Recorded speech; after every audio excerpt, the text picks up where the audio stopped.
અસર છે અથવા તો ટાઢોળું થશે તેની અસર છે, એની એકેની અસર નહીં થાય. બીજું સાહેબ કે જ્યારે મારે 4.5 વર્ષની ત્યારે મારે બંને ટ્વિન્સ જોડવા દીકરીઓ છે, એ જ્યારે 2 વર્ષની હતી અને સુરતની બહારના કાર્યક્રમો માટે મારે અવારનવાર જવાનું થતું. ઘણી વખત એવું બનતું કે હું બસના, રિક્ષાના, ટ્રેનના, કોઈ પણના ટ્રાવેલિંગમાં હોઉં અને દીકરીને ફોન કરું તો રડાઈ જાય, એનાથી મારાથી બંનેથી રડાઈ જાય. તો એમ થાય કે ખરેખર પૈસો એટલો બધો મહત્ત્વનો હશે, આ એટલા માટે જવું પડતું હશે. નો ડાઉટ જે પણ થશે એ દીકરીઓના સારા વિચાર કે સારા ભવિષ્ય માટે જ હું બહાર જાઉં છું, પણ એમને છોડીને બીજું શું મને મળે? અને ત્યારે સાહેબ 2 જીવનના પ્રસંગ એવા મજાના બન્યા. એક પહેલો પ્રસંગ મારે આપની વચ્ચે એક એવો છે કે બાળક છે એ રડશે, ચિંતા ન કરો, આપણાથી ન રડાય. 2 પ્રસંગ મારે તમને કહેવા છે. એમાંનો એક પહેલો પ્રસંગ એવો છે અને એ આ જ મંચ ઉપરથી મેં વાત કરી હતી, ઘણો સમય થઈ ગયો. 2018ની અંદર 17-18ની અંદર જ્યારે મેં એક વાત લખી અને એ વાત લખીને મેં ફેસબુકના માધ્યમથી, ઇન્સ્ટાગ્રામના માધ્યમથી લોકોની વચ્ચે વહેતી થઈ અને એક ઘટનાની અસર તમે જોઈ શકો શું હોઈ શકે. એક દંપતી, છોટાઉદેપુરની આ ઘટના, અને એ દંપતીની વચ્ચે બન્યું એવું કે બેનબા આણું ગયા હતા અને આણુંથી પરીને પાછા ફર્યા એટલે દીકરો 1.25 વર્ષનો સાથે પોણા એક વર્ષનો તો 1.25 વર્ષનો થયો. ત્યાં સુધીમાં બન્યું એવું કે ઘણી વખત કોઈ વાતની અંદર મગજમારી થઈ જાય. સાસુબાઈ એવું કે હવે તો એ દીકરામાં રહે છે, હવે તો ઘરનું બીજું કાંઈ કામ થતું નથી, એટલે બિચારો પુરુષ છે ને એ વચ્ચે પીડાય, એ પીસાય. એટલે પુરુષે એવું કીધું કે થોડીક વાર દીકરાને ઘડીક બાજુમાં મૂકી દે પણ ઘરનું કામ કરાય એમ. એટલે દીકરાની વહુએ એવું કીધું કે હું નહોતી ત્યારે ઘર ચાલતું જ હતું ને, કામ થતું જ હતું ને, અત્યારે પહેલી પ્રાયોરિટી દીકરાને રડે છે તો મારે એને પહેલાં જમાડવો ને એ પહેલી પ્રાયોરિટી, પણ છતાંય તમને એવું લાગતું હોય કે કામ કરવું છે તો કામ કરીએ, આવું રોજ મગજમારી થાય. એટલે એક વખત દીકરાની વહુએ એવું કીધું કે મારું તો અહીંયા રહેવું ન રહેવું કાંઈ ફેર નથી પડતો, રોજ આવી જ મગજમારી છે. તો એટલે દીકરાએ એવું કીધું કે તો જતી રહે ને તાર પિયર. આ જ વાત, આટલી જેવી વાત, અને એની અંદર એ દીકરાની વહુ છે એના પિયર જતી રહી, છૂટું ન થયું, અબોલા થઈ ગયા, 2 પરિવારની વચ્ચે સંબંધ તૂટી ગયા અને વર્ષો સુધી, એટલે એ દીકરો 1.5 વર્ષનો હતો ત્યારથી લઈને એ દીકરો 10.5 વર્ષનો થઈ ગયો ત્યાં સુધી ન એકબીજાને મળ્યા છે, ન એકબીજાની સાથે વાત થઈ છે, ન એકબીજાએ કોઈ આ સંબંધ સુધારવા માટેનો પ્રયત્ન કર્યો છે, કશું જ નથી થયું. અને ત્યારે બને એવું કે મેં એક વાર્તા લખી હતી ને, વાર્તાનું નામ હતું બંધન. કે આખી જિંદગી એક પુરુષે પોતાની પત્નીને એવું કહ્યું હોય કે હું પહેરું એમ જ, હું કહું એ પ્રમાણે જ પહેરવાનું છે, હું કહું એ પ્રમાણે જ ચાલવાનું છે, હું કહું એ પ્રમાણે જ સંબંધ નિભાવવાનો છે, હું કહું એમ જ કરવાનું છે, હું એમ કહું કે મને આ શાક નથી ભાવતું ઘરમાં બનવું ન જોઈએ. એટલે આખાય પુરુષે આખી જિંદગી કાઢી હોય અને પછી એ સ્ત્રી છે એ કોઈ પણ રીતે મૃત્યુની અવસ્થામાં છેલ્લે એ ખાટલે પડે અને પુરુષને અંદરથી સમજાય કે હવે આ ઝાઝા સમયની મહેમાન નથી, અને ત્યારે એને અંદરથી એમ થાય કે આખી જિંદગી આવી રીતે હાય હોય ને હૈયાપીઠમાં કાઢી નાખી, એના કરતાં બેટર હતું કે જે જીવન ભગવાને આપ્યું હતું એને માણ્યું હોત તો મજા હતી. આવી જ કંઈક વાતનો એ જે ઘટનાનો સાર હતો ને એ કંઈક આવો હતો. એ વાર્તા વોટ્સઅપના માધ્યમથી ફરતી એ ભાઈ સુધી પહોંચી અને એ ભાઈ આખી વાર્તા વાંચી એની અંદર સમજાણું કે ભૂલ મારી જ હતી, પણ સામેવાળાને હવે સમજાવવા કેમ, વાત જ નથી થઈ. એ નથી ખબર કે વોટ્સઅપ નંબર એનો છે કે નહીં, પણ છતાં એણે પ્રયત્ન કર્યો. એ નાનકડી વાત હતી, એની પાસેથી કોઈ ફોરવર્ડ કરેલી અને ફરીથી એણે એનામાંથી ફોરવર્ડ કરી અને એ જે તે એના પત્ની હતા, એના અર્ધાંગના હતા, એમને એ વાત મોકલી આપી. એ વોટ્સઅપની અંદર એ વાત વાંચે છે, સવારે 10:30-11 વાગ્યાનો સમય હશો, અને એ વાત વાંચ્યા પછી એના પત્નીનો એના પતિ ઉપર ફોન જાય છે ને એવું કહે છે કે તમારી ને મારી જીદ આજે હારી ગઈ, તમારે મારે કદાચ એકબીજાની જરૂર નહીં હોય, પણ આ વાત વાંચ્યા પછી મને એવું લાગે છે કે આપણા દીકરાને તો એના બાપની જરૂર છે ને. આ કદાચ મૂવીનો સીન તમને લાગતો હશે અને એ દીકરાની વહુ એવું કહે છે કે અહીંયાથી અડધે સુધી હું આવું છું, અડધે સુધી તમે આવો છો, એમાં તમારોય વટ સચવાઈ જાય ને મારોય વટ સચવાઈ જાય, આવો અડધે રસ્તેથી ફરીથી ભેગા થવું છે, આપણા દીકરાને જીવન આપવું છે. અને એ દંપતી જ્યારે મેસેન્જરના માધ્યમથી મને કોલ કરે અને શરૂઆતમાં વિડીયો કોલ આવે એટલે ન ઉપાડું, પછી ફરીથી 1-2 રિક્વેસ્ટ આવે કે બેન વાત કરો, મારે કંઈક કામ છે અને મારા પત્નીને તમારી સાથે વાત કરવી છે. અને ત્યારે આ વાત સાંભળી એટલે એવું લાગે કે દીકરીને 1 કે 2 દિવસ મૂકીને ક્યાંય જઈએ છીએ ને તો એ વસૂલ છે. એના પછીની મારે બીજી તમને વાત કરવી છે કે સંપ એક નામની ખોડલધામ સામાયિકની અંદર મારી દર મહિને એક વાર્તા આવતી હોય, સત્ય વાર્તા આવતી, સત્યના સરનામે આવી કોલમ છે. જો આપ ખોડલધામ સામાયિક વાંચતા હોય તો એની અંદર આવતી હશે કે આપના ધ્યાને હશે. એની અંદર એક વાર્તા હતી સંપ, સંયુક્ત પરિવાર એટલે સંપ, આવું મેં ટૂંકું નામ આપ્યું હતું. એની અંદર પણ એવું હતું, એ ભાઈ ફેસબુક કે ઇન્સ્ટાગ્રામ કે વોટ્સઅપ કે એવું કશું ન વાપરે. રોજ એના ઘરે પેપર કે સામાયિક જે આવતું હોય એ વાંચે, એ સાંભળે ને એમાંથી એને યોગ્ય લાગે એનો સંગ્રહ કરે. એમની એક સરસ મજાની લાઇબ્રેરી, રાજુભાઈ પરમાર, જુનાગઢથી. આ સામાયિક આગલા દિવસે એમના ઘરે આવે, એ દિવસે રાત્રે બે ભાઈઓ એમને જુદા થવાનું હોય, એમના મમ્મી પપ્પાની હાજરી ન હોય, અને બીજા દિવસે એ જ્યારે જુદું થવાનું હોય એટલે આગલા દિવસે એમના પત્ની થોડાક આખા, એટલે એણે એવું કહ્યું કે હું કહું ને એમ થશે. મોટાના ભાગમાં બધું મોટું આવશે, આપણું ઘર મોટું તો એ આપણે આવશે, આપણે ભેગું કર્યું છે. આપણી વાડી બે છે તેમાં મોટી વાડી તો કે એ બધી આપણે આવશે. બે ગાડી છે તેમાં ગાડીમાંથી જે મોટી ને વેલ્યુએબલ કિંમતી ગાડી તો કે મારી આવશે. ઘરની અંદર બે ટીવી છે તેમાંથી મોટું ટીવી તો કે મારે ભાગમાં આવશે. તમારે ખાલી હાજ પાડવાની છે. અને બીજા દિવસે ભાઈને એમ કહી દેવાનું કે લે આ તારા ભાગમાં આવ્યું, કારણ કે એ નાનો છે, એની કરતાં તમે 5-10 વર્ષ મોટા છો તો તમે કમાયા છો, એમાંથી આ બધું મોટું ભેગું થયું છે ને. મોટા ભાઈ કંઈ વાંધો નહીં, તું કે એમ માથું ધૂણાયું. એને પણ અંદરથી એવું હતું કે મેં થોડીક કમાણી કરીને ભેગું કર્યું છે, તો નાનો તો આમે ક્યાં બોલવાનો છે કાંઈ, હું બીજે દિવસે જે કહીશ એ લઈ લેવાનો છે. પણ બીજે દિવસે સવારે આખી રાત ઊંઘ ન આવે, બીજે દિવસે સવારે 5 વાગે ઉઠે, સામાયિક ટેબલ ઉપર પડ્યું હોય એમાંથી ફેરવે, સંયુક્ત પરિવાર સંપ એ વાર્તા ખોલે, અને એ વાર્તાની અંદર પણ કંઈક આવી વાત હતી.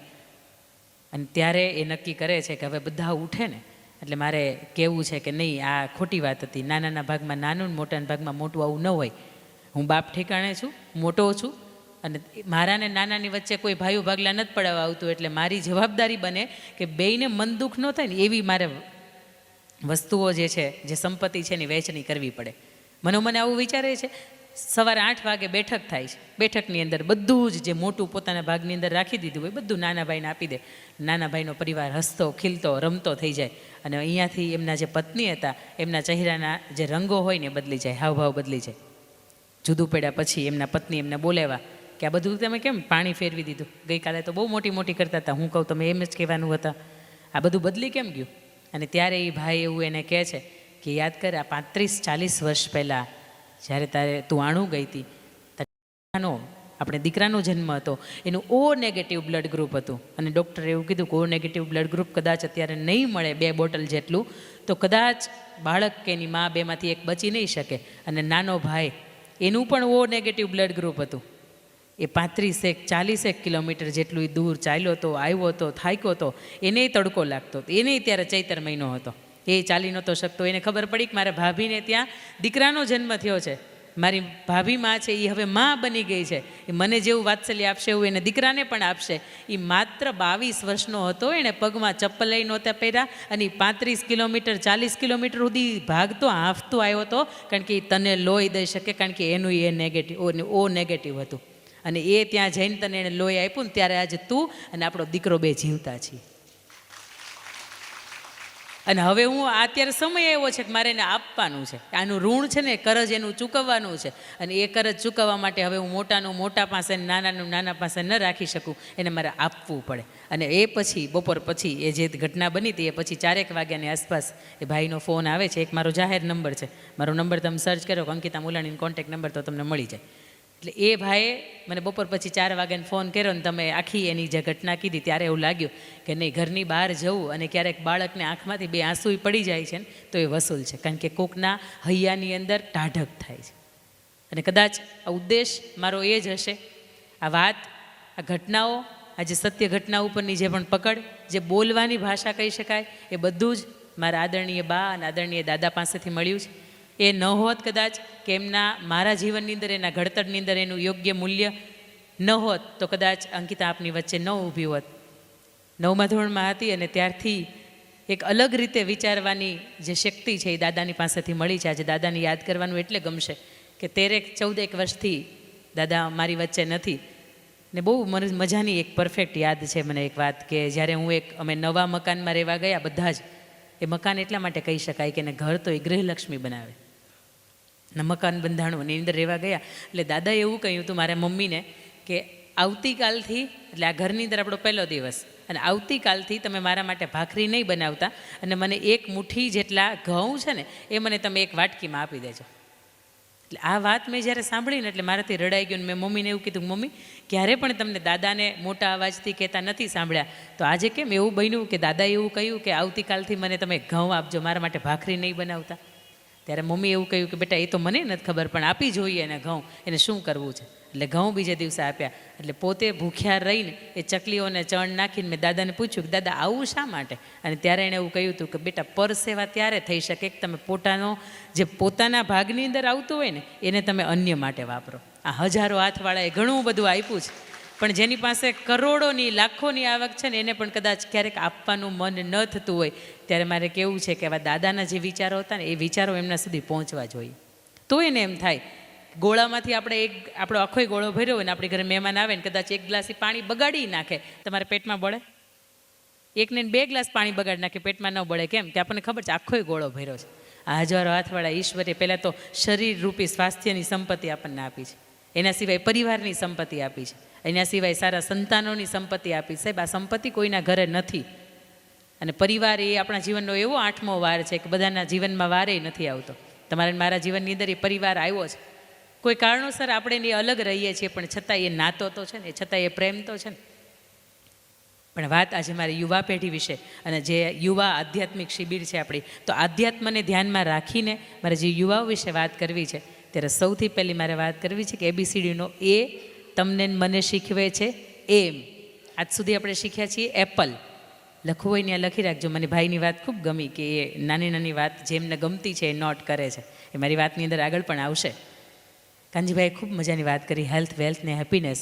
આજના સમયમાં ખર્ચા ઘણા બધા વધ્યા છે અને એની પણ મારે વાત કરવી છે. આપ મારી સાથે ફેસબુકમાં જોડાયેલા હશો તો ફેસબુકના ડીપીની અંદર મારી બ્લુ કલરની સાડીમાં ફોટો છે, આપ જોયો હશે કદાચ.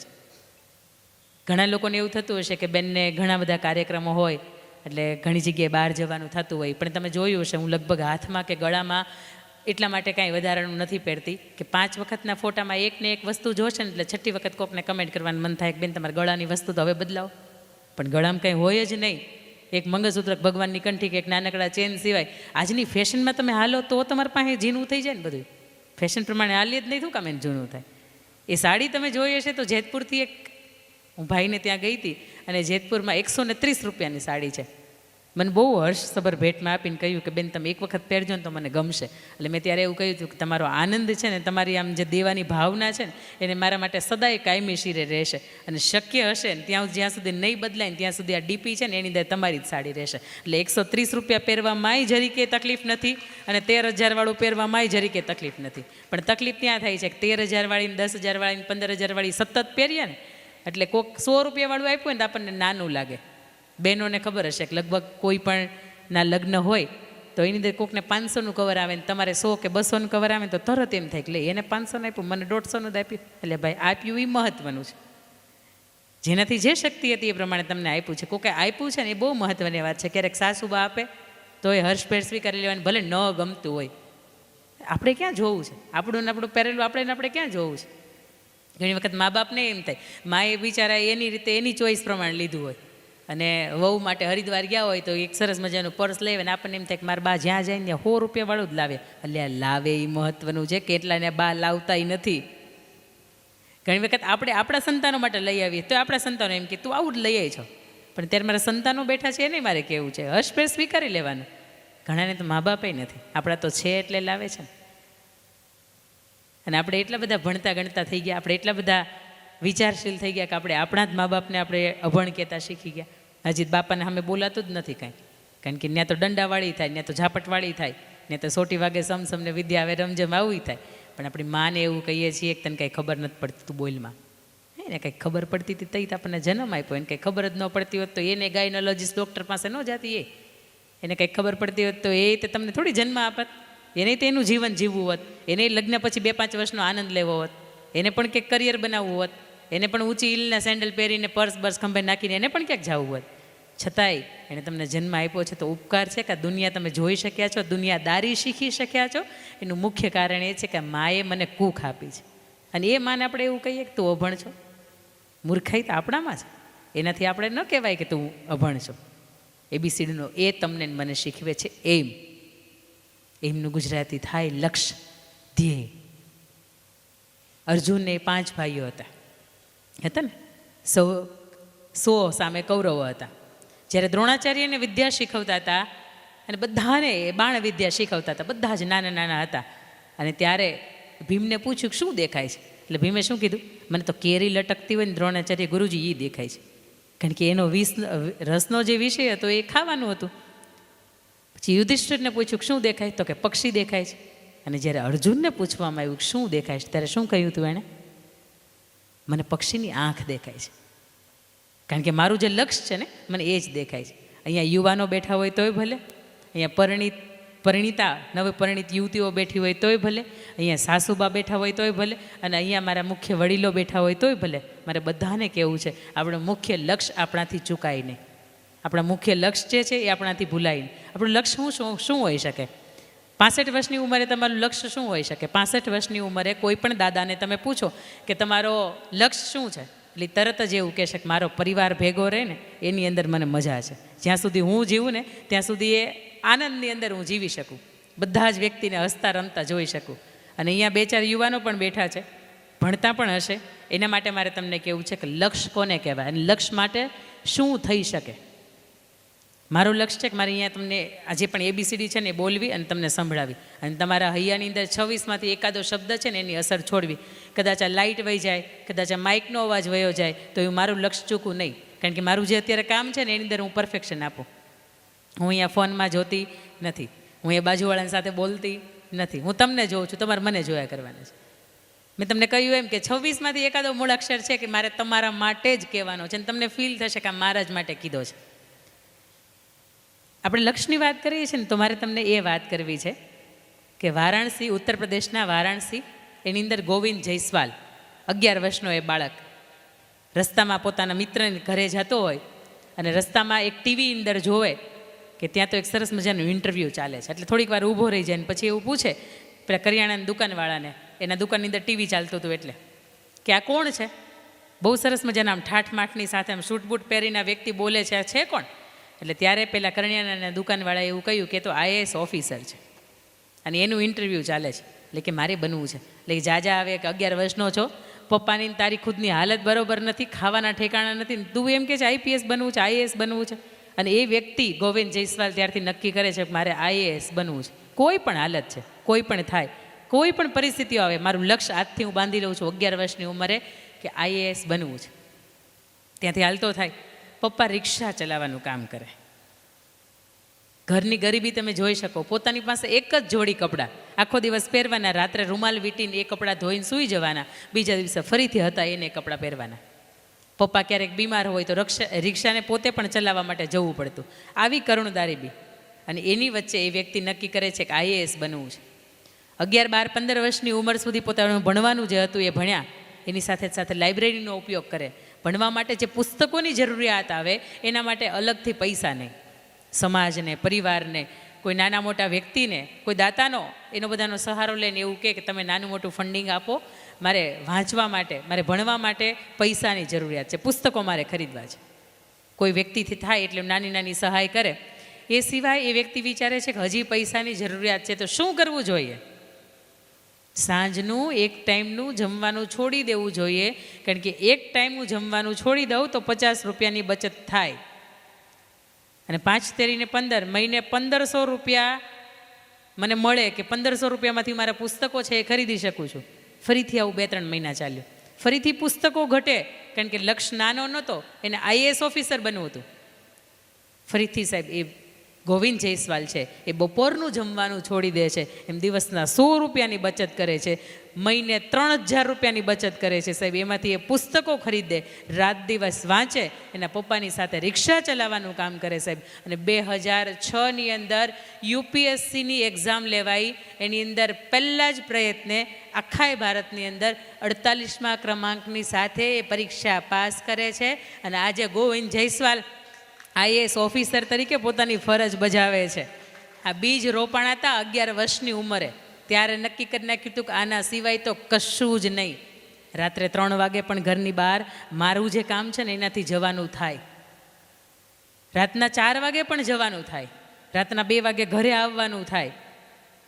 આ સમાજ, આસપાસની વ્યવસ્થા, એની વચ્ચે તમારું ચરિત્ર સાચવવું, તમારી વફાદારી, તમારી પ્રતિષ્ઠા, તમારી નિષ્ઠા, આ બધું સાચવવું અઘરું છે. એમાંય ભગવાનની દયાથી થોડીક રૂપાળા હોય એટલે વધારે તકલીફ છે. એવું નથી કે બહુ સારું છે. ઘડીક પૂરતું તમે જ્યારે રૂમમાં જોતા હોય ને કાચને, ત્યારે જ ઘડીક સારું લાગે, પણ સમાજની વચ્ચે જાઓ ને ત્યારે એના ઘણા બધા શબ્દો, ઘણા બધાની નજરો, એમાંથી પસાર થવું પડે. અને ઘણી વખત જ્યારે ઘરે આવતા હોય ને ત્યારે આપણને કોઈ એવું પણ કહીને જાય કે તમારી જેવા બહેનો હોય ને રાત્રે 12 વાગે એકલા મુસાફરી ન કરાય. એટલે પછી મારે એને બહુ હસતા મુખે કહેવું પડે કે તમે મારું પર્સ ખોલો ને તો તમને મેકઅપ ન નીકળે, તમને દાંતીઓ ન નીકળે, તમને લિપસ્ટિક ન નીકળે, તમને એક સરસ મજાનું ચાકુ નીકળશે અને એનો ઉપયોગ કરતાં મને બરાબર આવડે છે. કારણ કે તમે એક લક્ષ્યની સાથે બહાર નીકળો છો ને, તમે થોડા રખડવા માટે બહાર નીકળો છો. જ્યારે જ્યારે તમારી પાસે લક્ષ્ય છે ને ત્યારે તમે ક્યાંયથી ભટકતા નથી, તમારે લક્ષ્યથી વિશેષ તમે ક્યાંય જતા નથી. અને તમારે અહીંથી જવું હોય અમદાવાદ અને તમે મુંબઈની બસમાં બેસો તો કોઈ દિવસ તમારું અમદાવાદ આવે નહીં. ફરી ફરીને આવવું જ પડે તમારે અમદાવાદ. જીવનનું જે લક્ષ્ય છે એ ચૂકાય નહીં. ખાસ કરીને આજની આ યુવા પેઢીને આ શિબિરના માધ્યમથી પહેલો એ સંદેશ છે. એના પછી બીજી વાત છે બી, એટલે બિલીફ, આત્મવિશ્વાસ. ઘરની અંદર આપણે ક્યાંય પણ બહાર જવું હોય તો આપણે શું માળીએ? તાળું મારીએ ને. ઘરની અંદર ચોરી થાય તો શું તૂટે? તાળું જ તૂટે. ઘરની બહાર જ્યારે બે વ્યક્તિ ચાલતા ચાલતા ક્યાંય પણ જતા હોય છતાંય આપણને વિશ્વાસ કેવો હોય ખબર? તાળું મારીએ ને ત્યારે બીજાને ઘર તૂટવું હશે તૂટશે, પણ આપણે 15 દિવસ ગામડે વેકેશનમાં ઉપડીએ છીએ ને આપણા ઘરને કાંઈ થશે નહીં. એ ભગવાન આપણને એમઓયુ કરીને મોકલે છે કે જા તારા ઘરની યાર કાંઈ નહીં થાય. બીજું કે ઘરની બહાર જ્યારે રસ્તા ઉપર કોઈ બે માણસો જતા હોય તો બે માણસો ભટકાય અને સિવિલ હોસ્પિટલ ફૂલ થઈ, આવું તમે સાંભળ્યું? હા કે ના? નહીં ને? બે માણસો ભટકાય તો એટલો બધો અથડા કે એટલો બધો અકસ્માત ન થાય, પણ કોઈ 4 વ્હીલર છે, 2 વ્હીલર છે, ટ્રક છે, એક્ટિવા છે, રિક્ષા છે, એ બધું ભટકાય તો તકલીફ થાય, અકસ્માત થાય. છતાંય જ્યારે દશેરા આવતા હોય, રક્ષાબંધન આવતી હોય, અખાત્રીજ આવતી હોય, હવે શુભ દિવસો આવતા હોય ત્યારે આપણે ફરીથી લઈ આવીએ શું? નવું વાહન. કારણ કે આપણને ખબર છે કે આપણા વાહનને કાંઈ થશે નહીં. આપણે ત્યારે કહેતા હોય યા દેવી સર્વભૂતેષુ વાહન રૂપેણ સંસ્થિતા. કારણ કે આપણને કાંઈ તકલીફ નથી થવાની. મારે ત્યાં સુધી કહેવું છે કે લગ્ન લગભગ ગુજરાતના થતા હશે અને એમાંથી 10માંથી અત્યારે 7 દાંપત્ય જીવન ચાલે અને 3 તૂટે. છતાંય જે લોકો ફેરા